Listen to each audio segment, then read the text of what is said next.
So you talked a little bit about forecasting for time. What about budget? Especially the consultant, I'm thinking, because I've been there before, Chuck, and kind of know a little bit, but not every task has necessarily the same needs. Or do you just have it a time standpoint? I mean, how do you budget for a project? Yeah, I'll make a comment as a preamble to that too. Most often, many consultants I talk with that are getting into it, and I struggled with the same thing. We don't value ourselves as much as we should, so we tend to underbid because we want the business. So that's part of that. But how I schedule is I typically, before I put a quote together, I jump out on the internet and do some research. If I'm doing curriculum development, I'm going on the internet and saying, okay, how many hours to do a project in curriculum development? What do curriculum development people make and things like that? And it helps me zero in on the range of time. I probably pick the midpoint, and then I assess what my skills are compared to what the average is, and do I go less or more? And that's where I get my time and my numbers from. And I put it out there for folks, and I share with them, look, I did research. Here's what I found out here. Here's the quote based on that. Well, let's talk about it. And, I think the biggest challenge again is valuing ourselves to say we are an expert and this is what we truly think it takes. And here's what the cost is and that stuff. But I don't know if I'd say I use statistics, but I try to use the weight of what do most people say that are experts, and use that, and then add some additional times in for things. I know when I first got into business and setting up our hourly fees, that was a little troublesome. And I think that the formula at that point was figure out how many days you work, figure out how many hours are in a day, figure out an hourly rate, and then multiply it by 3 to cover overhead and any incidentals and kind of stuff, and then come up with a number that you think is fair, and then do your research to compare it to what others are charging. Is that similar? I think you still do that. And if you do it well, they both end up at the same point, because there's that. I still do the same thing on a completely brand new endeavor. And I do it every couple of years to remind myself, it's okay, how many days a year do I want to work? What do I want to walk away with income? And then I add back in, well, I got to cover Social Security. I got to have my own vacation. I got to pay for it this time. I got to do my own continuing ed. And then you work it back up to what that number has to be. And usually it comes pretty darn close if we value ourselves properly. You get the, dang, I could have gotten more syndrome you run into. But you find out pretty quickly if you don't follow that mentality, you're working for peanuts when all's said and done, just to kind of get the business. And you find out, I don't want to live my life this way. So, but you do the same thing with a project is, look, you're paying for knowledge, you're paying for expertise in a project, and this is what you're paying me for. And I remember reading a book from a consultant. I want to say his name was Alan Weissman or something like that. Does consulting. He always brought out the argument when people would talk about price right away. He'd say $1 million, and people would say, I can pay you $1 million.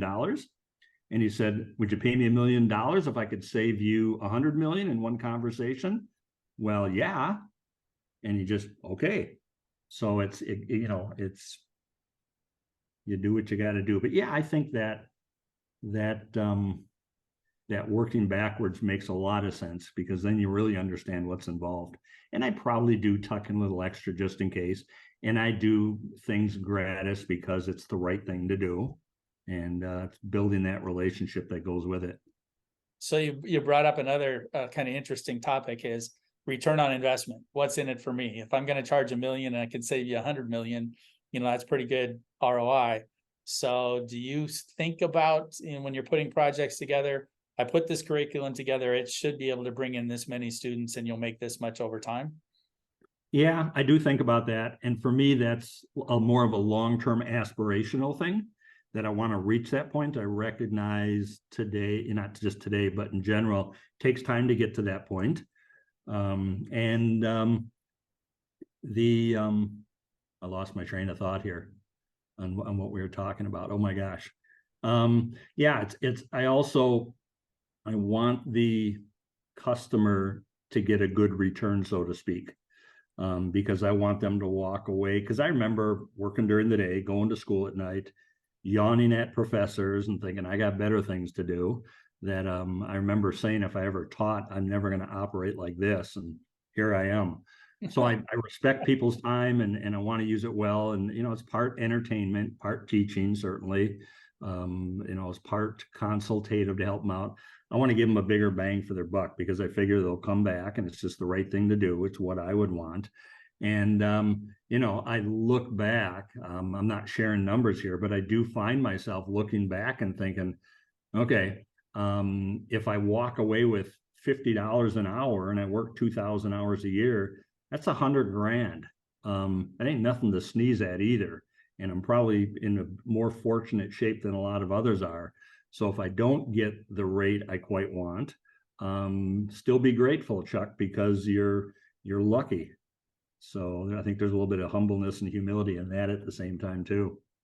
So kind of shift gears, but somewhat similar. You got a ton of certifications. And I know one of the things that we talk about to the students here is that, a project management certification from the Project Management Institute, it's proven can increase your income. Talk about the importance of certification, why you got the ones you did. How have they been viewed by your clients? Yeah, I like to learn anyhow. So there's the challenge of the certification. Um, and there's an element of pragmatism in it, granted, that okay, it shows up on the job searches, so it gets me past the first door and that stuff. But I find certifications are good because people recognize that a person's put in the effort. They've learned the body of knowledge in whatever the certification is. And I couple it with, I'll share with you what I've learned in a very, I don't know if non-denominational way is the right wording, but in a very neutral way. Here's what the dynamics are of the foundational situation, and let's talk about different ways you can solve it then. So I tend to use it as an open book to explore things. But within supply chain, definitely people will recognize it as this person's put in the effort. They know their stuff. They've combined it with experience. And when I didn't have the experience at the time, it was still like getting your first degree. People recognize you're willing to put the effort into it and that kind of stuff. On the PMP side, I still today tell people all the time, you got to take your PMP. And I know it's not my profession. I don't teach it. At this point in my life, my work doesn't take me that way. But what I tell people all the time is, you probably got some job certainty if you get it, because doing a project means what? You're trying to accomplish a big task in limited time with limited resources. What company would not want that in today's environment? And so to be able to demonstrate you got that, oh my gosh, how could you not take that exam? I always tell people during the certification classes I hold, get your PMP. Second one is always, go back and relearn your statistics, because so many people don't understand the power of statistics. And the third one is get better financial knowledge. And those are the three things everyone have. But I got to confess, having looked at the BOK for PMI, that book intimidates me. But when people walk away with that knowledge, oh my gosh, and the ability to be able to manage a complex project and accomplish those three constraints, golly, that's like gold. So you kind of answered the next and last question. But, if you were to give some advice to the students, and again, most of these are EMBA students, really close to their graduation. It's the first cohort group that's gone through this process. We call it an ACT EMBA, so it's a shortened EMBA program. But what advice would you give? What lesson would you give to this group as they venture out, having some knowledge on project management or just in general? Yeah, I'm taking some notes here as we go through it. That is such a huge, huge question. Um, I look back myself, it's one of the things I was questioning as I went on for my master's degree. I actually went away from an MBA. I mean, my degree was in accounting, but I didn't want the MBA. So I ended up with a Master of Arts in Leadership at a Lutheran university here in the Twin Cities. And so I wanted to complement leadership with the technical side of things. Advice wise, I think I've come to learn to know myself. How do I operate best? How do I want to operate best? I was fortunate to work for a company here in the cities. Their direction statement was literally, I mean, besides the usual, we're making clutches for paper feeds and all this kind of stuff, it was we're going to operate under principles of really like the golden rule: do what's right, do your best, treat others the way you want to be treated. And they also added seek wisdom.